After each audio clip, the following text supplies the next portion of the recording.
रानियां थी। एक रानी का अकेला पुत्र था परीक्षित महाराज, जिसका नाम था असमंजस, और दूसरी रानी के कोटानकोट बच्चे थे 60,000। कितने? 60,000 राजा सगर की दूसरी रानी के। राजा सगर ने जब अश्वमेघ यज्ञ किया तो अश्वमेघ घोड़े को छोड़ा। देवराज इंद्र ने क्या किया कि उस घोड़े को चुरा करके कपिल मुनि के पीछे छुपा दिया। और जब कपिल मुनि के पीछे घोड़ा छुपाया और जब पृथ्वी पर घोड़ा नहीं मिला तो राजा सगर के 60,000 पुत्र भी पृथ्वी को खोदने लगे। देखा कि घोड़ा कपिल मुनि के पीछे छुपा हुआ है, तो महाराज राजा सगर के 60 सहस्त्र पुत्रों को क्रोध आया, कपिल मुनि में लात मार दी, गालियां दे दी। तो कपिल मुनि ने श्राप दे दिया कि जाओ तुम 60,000 पुत्र भी मर जाओ और तुम्हें मोक्ष की प्राप्ति नहीं होगी। तो उसी समय राजा सगर के 60 सहस्त्र पुत्र भी मृतक रूप में मरघट में पड़े हुए हैं।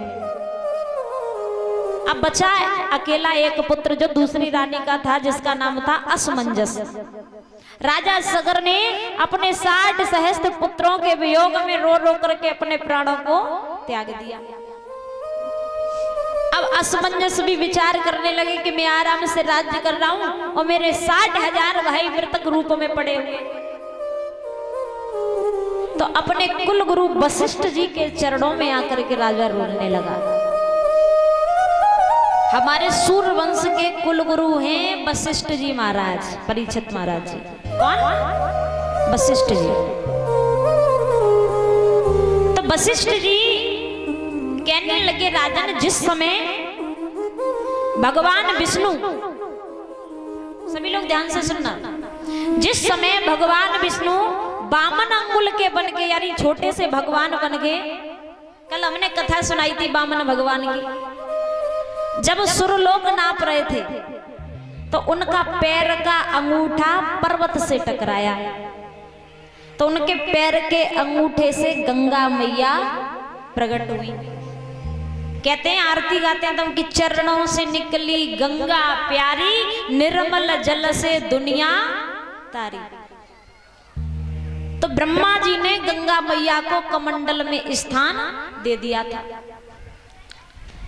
वशिष्ठ जी ने कहा कि राजन, अगर वो गंगा पृथ्वी पर आ जाए तो तुम्हारे भाइयों का उद्धार हो जाएगा। तो असमंजस ने बड़ा प्रयास किया पर लेकिन गंगा को पृथ्वी पर नहीं ला पाए। तो असमंजस के हुए अंशुमान और अंशुमान के हुए राजा दलीप और राजा दलीप के हुए भागीरथ। राजा सगर के असमंजस, असमंजस के अंशुमान, अंशुमान के राजा दलीप और राजा दलीप के हुए भागीरथ।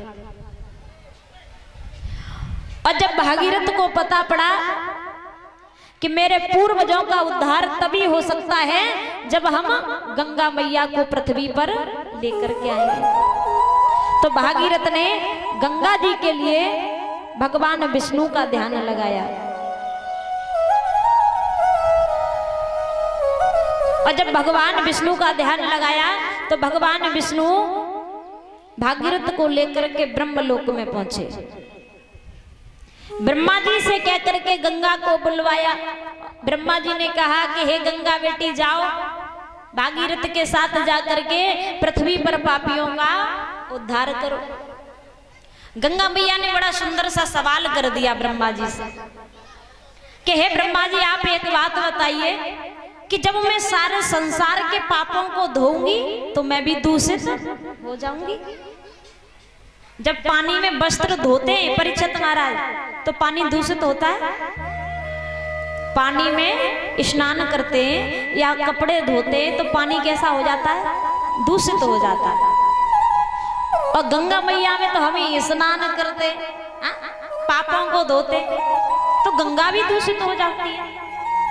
ब्रह्मा जी से यही सवाल जब गंगा मैया ने किया तो ब्रह्मा जी ने बड़ा सुंदर सा जवाब दिया कि हे गंगा बेटी, जब तुम सारे संसार के पापों को धोओगी और जब तुम दूषित हो जाओगी, जब बड़े बड़े साधु, बड़े बड़े ब्राह्मण, बड़े बड़े संत आकर के स्नान करेंगे तो तुम भी पवित्र हो जाओगी।